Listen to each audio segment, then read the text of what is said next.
চট্টগ্রাম থেকে বুনিয়াদী প্রশিক্ষণ শেষে কুমিল্লায় ফেরার পথে কাস্টমস কর্মকর্তা বুলেট বৈরাগী নিখোঁজ হন।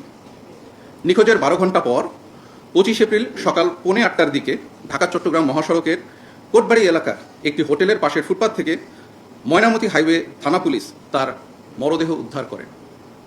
গোপন সংবাদের ভিত্তিতে গত 26 এপ্রিল 2026 তারিখে র্যাব 11-র একটি আভিযানিক দল কুমিল্লা জেলার বিভিন্ন এলাকায় অভিযান পরিচালনা করে এবং অভিযান পরিচালনা করার মাধ্যমে উক্ত হত্যাকাণ্ডের সাথে জড়িত অভিযুক্ত মোহাম্মদ সোহাগ, ইসমাইল হোসেন জনি, ইমরান হোসেন হৃদয়, রাহাত হোসেন জুয়েল এবং মোহাম্মদ সুজনকে কুমিল্লা হতে গ্রেফতার করা হয় এবং এই হত্যাকাণ্ডের সাথে সংশ্লিষ্ট একটি সিএনজি, চাপাতি, সুইচ গিয়ার,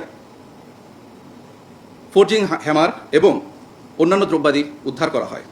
প্রাথমিক জিজ্ঞাসাবাদে জানা যায় যে গ্রেফতারকৃতরা একটি সংঘবদ্ধ অপরাধ চক্রের সক্রিয় সদস্য। অভিযুক্তরা কুমিল্লা শহরের দূর দূরান্ত থেকে আগত যাত্রীদের রাতের বেলা টার্গেট করে তাদের সিএনজি বা অটোতে তুলে ধারালো অস্ত্রের ভয় দেখিয়ে এবং আঘাত করে ছিনতাই, ডাকাতি সহ বিভিন্ন ধরনের অপরাধ সংগঠন করে আসছিল। ঘটনার দিন অর্থাৎ 25 এপ্রিল 2026 তারিখে রাতে গ্রেফতারকৃতরা সিএনজি নিয়ে কুমিল্লা জেলার জাগরঝুলি বিশ্ব রোড এলাকায় ছিনতাইয়ের উদ্দেশ্যে অবস্থান করছিল।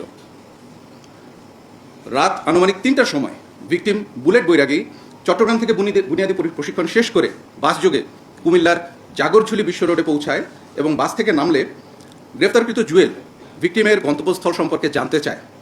তখন ভিকটিম জাঙ্গালিয়া যাওয়ার কথা বললে সিএনজির পেছনে যাত্রী ছদ্মবেশে থাকা গ্রেফতারকৃত সোহাগ ও হৃদয় ভিকটিমকে তাদের পাশে বসতে বলে। সিএনজিটি জাগরঝুলি হতে জাঙ্গালিয়ার উদ্দেশ্যে রওনা দেওয়ার পর গ্রেফতারকৃত সোহাগ ও হৃদয় মিলে ধারালো অস্ত্র দিয়ে ভিকটিমকে আঘাত করে ও ভয়ভীতি প্রদর্শন করতে থাকে। এ সময় গ্রেফতারকৃতদের সহিত ভিকটিমের ধস্তাধস্তিও হয়। ধস্তাধস্তির এক পর্যায়ে অপর অভিযুক্ত জনি চাকু বের করে ভিকটিমকে ভয় দেখায়, মারধর করে এবং ভিকটিমের সাথে থাকা নগদ টাকা, মোবাইল ও অন্যান্য মালামাল জোরপূর্বক ছিনিয়ে নেয়। অতঃপর সিএনজিটি কোটবাড়ি বিশ্ব রোড অতিক্রম করলে অভিযুক্তগণ ভিকটিমকে ধাক্কা দিয়ে চলন্ত সিএনজি থেকে ফেলে দিয়ে দ্রুত ঘটনাস্থল থেকে পালিয়ে যায়।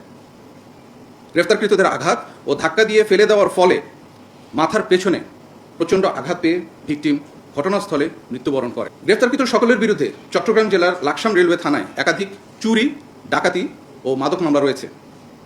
গ্রেফতারকৃতদের বিরুদ্ধে পরবর্তী আইনানুগ ব্যবস্থা গ্রহণের জন্য যে আইনি কার্যক্রম, সেই কার্যক্রম চলমান রয়েছে।